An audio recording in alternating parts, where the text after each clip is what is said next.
안녕하세요. 민지의 꿀사연입니다. 즐겁게 감상하시고 구독과 좋아요도 많이 눌러주세요. 그럼 사연 시작해 볼까요? 정옥이 할머니는 구수한 된장찌개를 끓여놓고 저를 기다리고 있었어요. 제가 퇴근하기만 기다리신 것 같더라고요. 어서 옷 갈아입고 오라면서 손짓을 하는 정옥이 할머니를 보니 힘들었던 하루의 피로가 싹 잊혀지는 기분이었어요.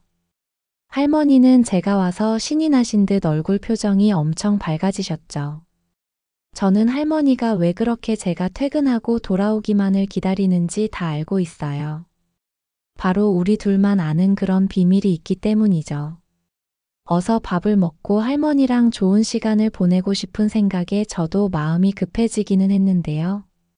그래도 푸짐하게 차려진 저녁을 외면할 수는 없잖아요. 먹성 좋게 저녁을 먹는 저를 쳐다보면서 할머니는 천천히 많이 먹으라고 저를 토닥여 주시네요. 그리고는 안방에 가서 이부자리를 정돈해 놓겠다면서 일어나셨죠. 올해 60대 초반이 된 정옥이 할머니는 참 정정하신 분이에요. 제가 이 단독주택으로 이사를 들어오면서 알게 된 집주인 할머니인데요. 저에게 얼마나 다정하게 대해주시는지 몰라요. 저도 평생을 아빠랑 단둘이만 살아온 탓에 엄마나 할머니의 사랑이 늘 그리웠거든요. 그런 제 마음의 빈자리를 정옥이 할머니가 채워주고 있어서 정말로 좋답니다. 그리고 정옥이 할머니가 아직 엄청 정정하신 편이라 둘이서 좋은 시간을 보낼 때도 만족스러운 편이에요. 또 엄청 능숙하시기도 하고요. 저에게 너무 잘해주는 정옥이 할머니와의 이야기 들려드려 볼게요. 저는 올해 20대 중반이 된 남성이에요. 전문대를 졸업하고 취업을 하려다 보니 얼마 전 이곳 시내로 이사를 오게 되었죠. 얼마 전까지 아빠랑 농촌 시골 마을에서 단둘이 평생을 살아왔어요. 아빠는 평생 농사를 지어오신 분이신데요. 저에게 참 다정한 아빠이긴 한데 제가 성인이 될 때까지는 엄마 이야기를 들려주시지 않았어요. 철이 들기 전에는 왜 나는 다른 친구들은 다 있는 엄마가 없는 거냐고 물어보기도 했었죠. 그럴 때마다 아빠는 슬며시 말을 돌리거나 나중에 이야기를 해주겠다면서 자리를 피해버리곤 했어요. 어린 마음에 서럽기도 했고 엄마가 돌아가신 건지 살아계시기는 한 건지 궁금해서 잠이 안 오는 날도 많았는데요. 제가 전문대 합격 소식을 전하던 어느 날인가 아빠가 드디어 엄마 이야기를 저에게 들려주셨죠. 성인이 되면 이야기를 해줘야지 했다면서 아빠는 조심스럽게 이야기를 들려주기 시작하셨어요. 평생을 농사꾼으로 살아온 아빠는 농촌 마을에서 지내다 보니 여자를 만날 기회가 없었다고 해요. 할머니, 할아버지도 일찍 돌아가셔서 거의 고아처럼 자라온 탓에 집안 형편이 넉넉하지도 않았고요. 그러니 시집 오겠다는 여자가 없었던 거죠. 홍기가 가득 찬 걸 알고는 동네 분들이 여자를 소개해 주기도 하셨다는데요. 몇 번 선을 보러 나가보기는 했는데 매번 잘 안 됐었나 봐요. 혼자 농사나 지으면서 살아야겠다 생각하고 있었는데 옆 동네 춘식이 아저씨가 국제 결혼이라는 걸 소개해 줬다고 하더라고요. 베트남이나 미얀마 이런 데서 한국으로 시집 오고 싶어 하는 젊은 여자들이 있고 또 그런 여성들이 한국에 와서 농사일도 도우면서 잘 사는 사람들이 많다고 말이죠. 아빠는 그 이야기를 듣고 고민을 참 많이 했다고 했어요. 그렇게까지 해서 결혼을 해야 하는 걸까 싶기도 했고 외국 여자랑 잘 살 수 있을까 걱정이 되기도 했대요. 아빠는 고민을 많이 하다가 자식도 낳고 싶고 부부가 같이 농사를 지으면 돈도 더 빨리 모으지 않을까 하는 기대감에 국제 결혼을 결국 하기로 마음을 먹으셨대요. 고아처럼 자라온 아빠도 가정이라는 걸 갖고 싶으셨던 거겠죠. 그렇게 30대 후반쯤 되었을 때 한 업체를 통해서 베트남 국제 결혼을 하셨던 거죠. 옆 동네 춘식이 아저씨 소개로 국제 결혼을 하고 살고 있는 다른 아저씨 집에 가보기도 하셨다는데요. 아이 낳고 재밌게 사는 듯한 모습이 괜찮아 보였고 저렇게만 살아도 나쁘지 않겠다는 생각에 결심을 하셨다고 했어요. 그렇게 국제결혼업체 연락처까지 받고 진행을 하게 되었다나 봐요. 그 당시 업체의 비용을 수천 지불했다고 했어요. 사기를 당하는 건 아닐까 5만 가지 걱정이 되기도 했지만 결국 베트남으로 출국하게 되었고요. 베트남에 도착해서도 한참 차를 타고 들어가야 하는 시골 마을에 가서야 몇 명의 여자들을 만나볼 수가 있었대요. 그 중에 한 사람이 아빠 눈에 들어왔고 그 사람에게 마음이 갔었다고 했어요. 나이는 아빠보다 20살 가까이 어린 베트남 시골 여성이었는데 귀여워 보이는 모습이 마음에 들어서 그 여자분을 선택했다고 했죠. 그렇게 번갯불에 콩을 구워 먹듯이 매칭이 되었고 결혼까지도 순식간에 진행이 되었다고 했어요. 그리고 몇 달이 지나서 그 여성분이 한국에 들어오게 되었고요.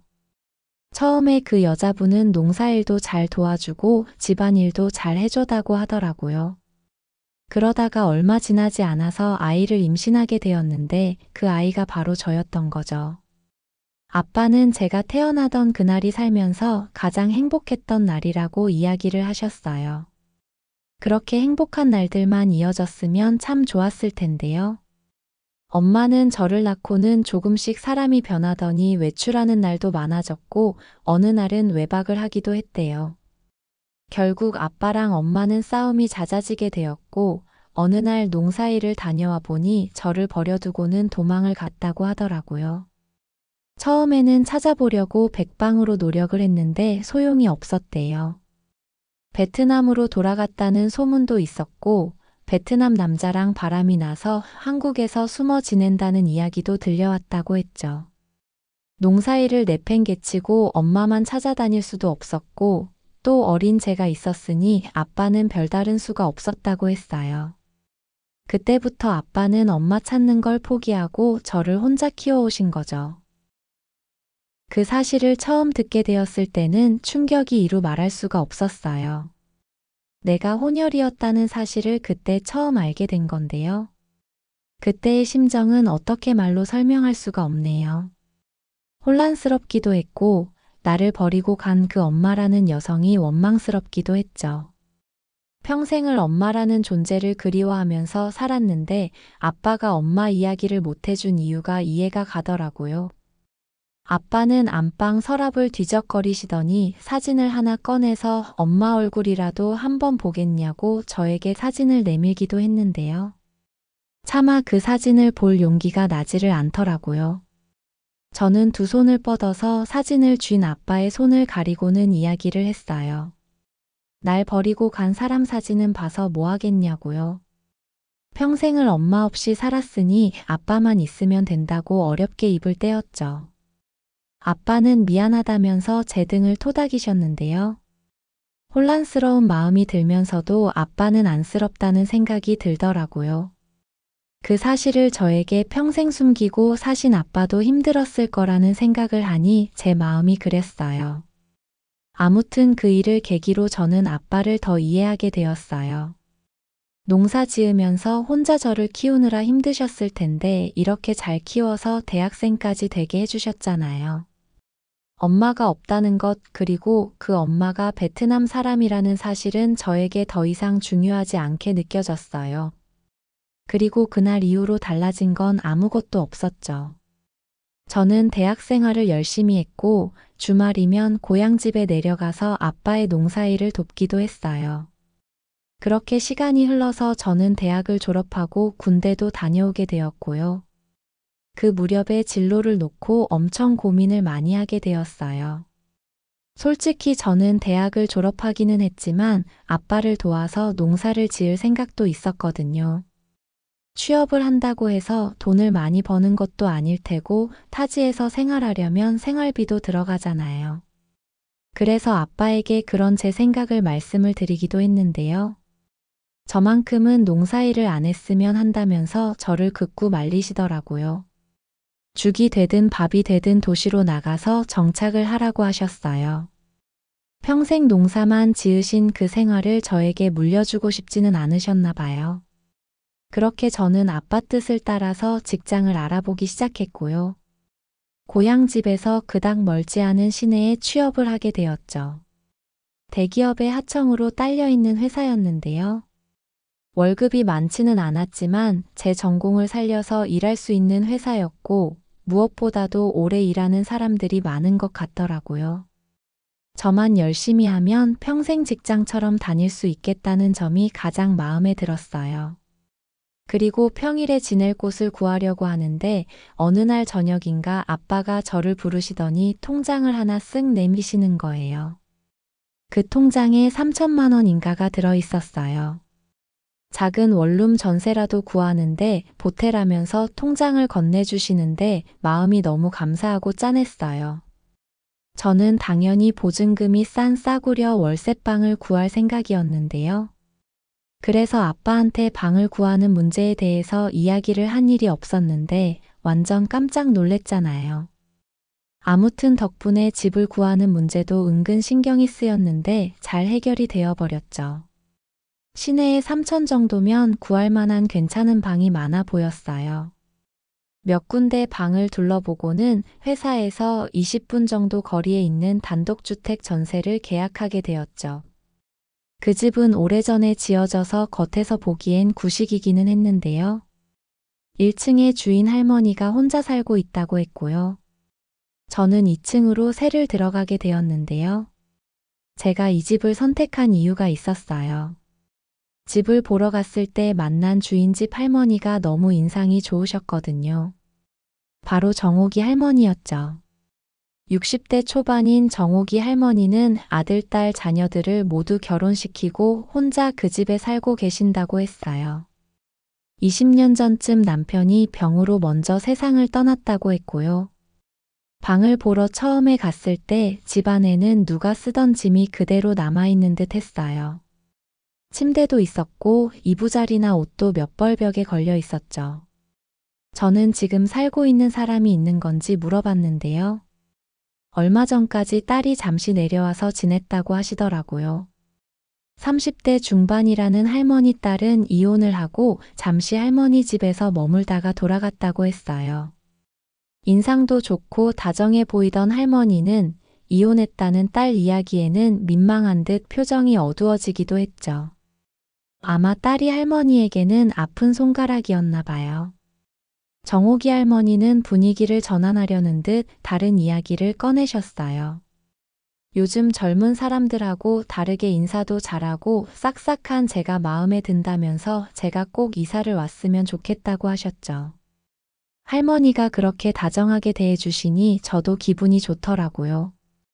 평생을 엄마도 할머니도 없이 살아온 저에게는 정옥이 할머니가 참 친근하게 느껴졌다고나 할까요? 저는 결국 그 집을 계약하게 되었고 그렇게 출근하기 며칠 전에 할머니 집 2층으로 이사를 들어가게 되었어요. 2층으로 올라가는 계단이 외부에 따로 있기는 했는데요. 정옥이 할머니가 늘 마당에 의자를 놓고 나와 계시곤 해서 자주 마주치곤 했어요. 할머니는 저를 볼 때면 엄청 반갑게 다가와서 아는 체를 하시곤 했죠. 저는 출근할 때는 바빠서 서둘러서 회사로 나가곤 했지만 퇴근하고 돌아와서는 할머니 말상대도 해드리곤 했어요. 할머니랑 그날 있었던 일도 이야기하고 시시콜콜한 이야기도 나누곤 했는데요. 그럴 때면 엄마나 할머니가 있었다면 이렇게 대화를 나누고 있지 않았을까 하는 생각이 들면서 참 좋았거든요. 그러다 보니 언젠가부터 할머니는 제가 퇴근하기만 손꼽아 기다리시는 듯 하기도 했죠. 할머니는 저랑 이야기하는 걸 엄청 좋아하셨어요. 본인 이야기를 제가 재밌게 들어주는 게 좋으셨는지 언젠가부터는 퇴근하고 오면 저녁도 같이 먹자고 제 밥까지 차려주시기도 했어요. 저는 저녁 밥값을 드려야 하는 거 아니냐고 했는데요. 할머니는 제 팔을 살짝 때리시면서 막내 아들 같기도 하고 손주 같기도 한데 그런 섭섭한 소리 하지 말라면서 손사래를 치시기도 했죠. 그렇게 저에게 잘해주시는 할머니이다 보니 저도 더 할머니에게 다정하게 대하게 되더라고요. 종종 퇴근하고 오면서 할머니가 좋아하시는 과일을 사서 돌아오기도 했죠. 할머니는 어느 날은 사진첩을 꺼내와서는 사진을 보여주면서 옛날 이야기를 해주기도 하셨는데요. 할머니 이야기를 듣고 있으면 무슨 라디오에서 옛날 사연을 듣는 기분이 들면서 재밌더라고요. 입담이 좋은 편이었던 할머니 이야기를 듣고 있자면 정말로 시간 가는 줄도 모를 정도였죠. 저는 이야기를 더 해달라면서 할머니를 재촉하기도 했어요. 그리고 그렇게 정옥이 할머니랑 가까워지면서 저는 가정사에 대한 이야기도 털어놓게 되었어요. 엄마가 베트남 사람인데 그 사실을 20살이 되었을 무렵 아빠에게 듣게 되었다는 이야기도 했고요. 그리고 엄마라는 사람이 저를 버리고 떠나버려서 엄마 얼굴을 본 적이 없다는 이야기도 허심탄회하게 다 털어놓게 되었죠. 그 이야기를 듣고 할머니는 제가 딱한 듯 제 등을 토닥이시면서 위로해 주시기도 했어요.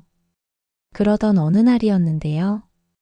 그날도 저녁을 얻어먹고 같이 안방에 앉아서 할머니의 옛날 이야기를 듣기도 하고 이런저런 대화를 나누던 중이었어요.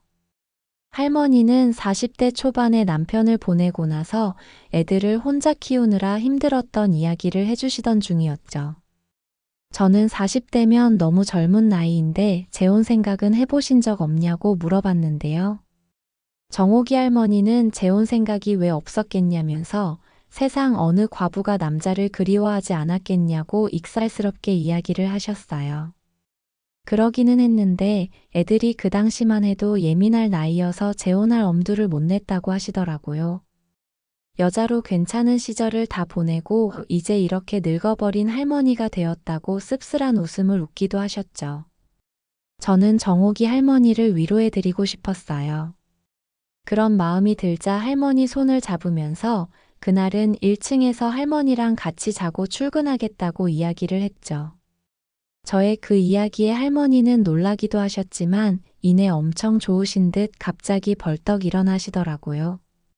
그러면서 폭신한 이불을 준비하겠다고 하시면서 장롱을 뒤적거리셨죠. 저는 아무 데서나 다 잘 잔다고 힘들게 그러시지 말라고 할머니를 말렸어요.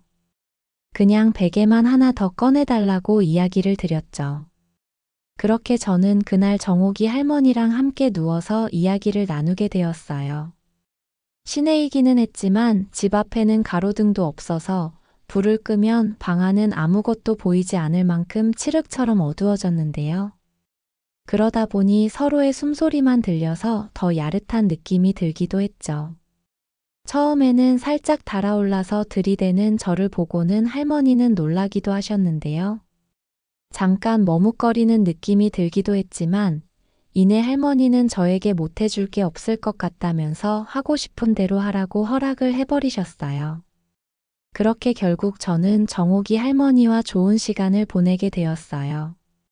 서툴기만 한 저에게 할머니는 이것저것 알려주면서 천천히 이끌어주셨죠. 정옥이 할머니는 이런 호강이 얼마만인지 모르겠다면서 깊은 탄식을 내뱉기도 하셨어요. 저도 능숙하게 저를 다루는 할머니의 리드에 이끌려서 가버리고 말았고요. 다음 날 아침에 눈을 뜨니 할머니는 이미 먼저 일어나서 아침을 차리고 계시더라고요. 언제 그렇게 단정하게 꾸미신 건지 새색시처럼 화장도 가볍게 하셨고요. 일어난 직후라 머리도 다 헝클어져서 흉한 모습이었을 텐데도 할머니는 저를 예쁘다고 하시면서 얼른 아침 먹으라고 상을 차려서 가져다 주시기도 했죠. 그 아침상이 여자가 차려준 첫 아침이기도 했네요. 저에겐 할머니도 엄마도 없었으니까요. 또 정옥이 할머니 저녁은 자주 얻어먹었지만 아침은 처음이기도 했고요. 어제 할머니랑 그런 일이 있었던 게 살짝 믿기지 않기도 했고 민망한 생각이 들기도 했는데요. 정옥이 할머니는 제가 민망해하는 걸 눈치챘는지 남자는 능력만 있으면 여자 나이 상관없이 서방 대접을 받을 자격이 있는 거라면서 제가 아침 먹는 걸 옆에서 챙겨주시기도 했어요. 할머니가 그렇게 이야기를 해주시니 어색함이 조금 사라지는 기분이었죠. 저는 할머니에게 장난스럽게 물어보기도 했어요. 제가 서방 대접을 받을 만큼 잘한 거 맞냐고요. 할머니는 평생을 살면서 가장 황홀하고 만족스러운 밤이었다면서 얼굴을 살짝 붉히기도 하셨죠. 그렇게 그날은 든든하게 아침까지 얻어먹고 출근을 하게 되었네요. 간혹 욕구가 생기면 주로 혼자 해결하곤 했었는데 확실히 여자랑 좋은 시간을 보내고 나니 너무 산뜻한 기분이 들었다고나 할까요? 남들은 손가락질하고 욕을 할지도 모를 일이지만 그 상대가 정옥이 할머니여서 더 기분이 좋았던 것 같았어요. 회사에서 일을 하면서도 연신 싱글벙글 거리는 저에게 과장님이 무슨 좋은 일 생겼냐면서 묻기도 했는데요. 그냥 어제 좋은 꿈을 꿨다고 둘러대고 말았네요. 그리고 그날 이후로 저는 1층 정옥이 할머니네서 보내는 시간이 더 길어지게 되었어요. 할머니는 제가 먹고 싶은 걸 물어보시고는 기억해 두었다가 해주시기도 하셨죠. 특히 할머니가 해주시는 된장찌개는 제가 세상에서 가장 좋아하는 음식이 되었어요. 입맛이 없다가도 할머니표 된장찌개만 있으면 밥 2공기는 뚝딱이랍니다. 저도 주말에 가끔 아빠 집에 가면 이것저것 농사지은 것들을 챙겨서 할머니에게 가져다 드리기도 했는데요. 할머니는 제가 그런 걸 가져다 드리면 엄청나게 좋은 선물이라도 받은 것처럼 기뻐하곤 하셨죠. 그리고 얼마 전에는 할머니를 모시고 소풍 겸 나들이를 다녀오기도 했어요. 원래 주말에는 집에 내려가서 아빠 농사일을 도와드리곤 했는데요. 한참 바쁜 농사철이 아니기도 했고 또 할머니랑 좋은 곳에 바람을 쏘이러 가고 싶은 마음이 가득했거든요. 할머니도 저도 차가 없다 보니 우리는 버스를 타고 다녀와야 했지만 그런 여행도 참 즐겁더라고요. 정옥이 할머니는 이렇게 바람을 쏘이러 나온 게 얼마만인지 모르겠다면서 얼마나 좋아하셨는지 몰라요. 자식들 키워놔도 본인들 살기 바쁘다고 나들이 한번 같이 가주질 않는데 제가 이렇게 코에 바람도 넣어주고 하니 너무 고맙다고 하셨죠. 그런데 그 말을 들으니 저도 아빠 생각이 떠올라서 뜨끔하기도 했네요. 아빠가 농사일이 안 바쁜 계절이 오면 아빠를 모시고 여행을 한번 다녀올까 봐요. 정옥이 할머니를 만나고 가족의 소중함도 깨닫게 되는 것 같네요. 엄마 같기도 하고 할머니 같기도 하고 때로는 애인 같기도 한 정옥이 할머니가 저는 정말로 너무 좋답니다. 정옥이 할머니는 이제 아빠만큼이나 저에게 소중한 사람이니까요. 제 이야기는 여기까지입니다. 들어주셔서 고맙습니다.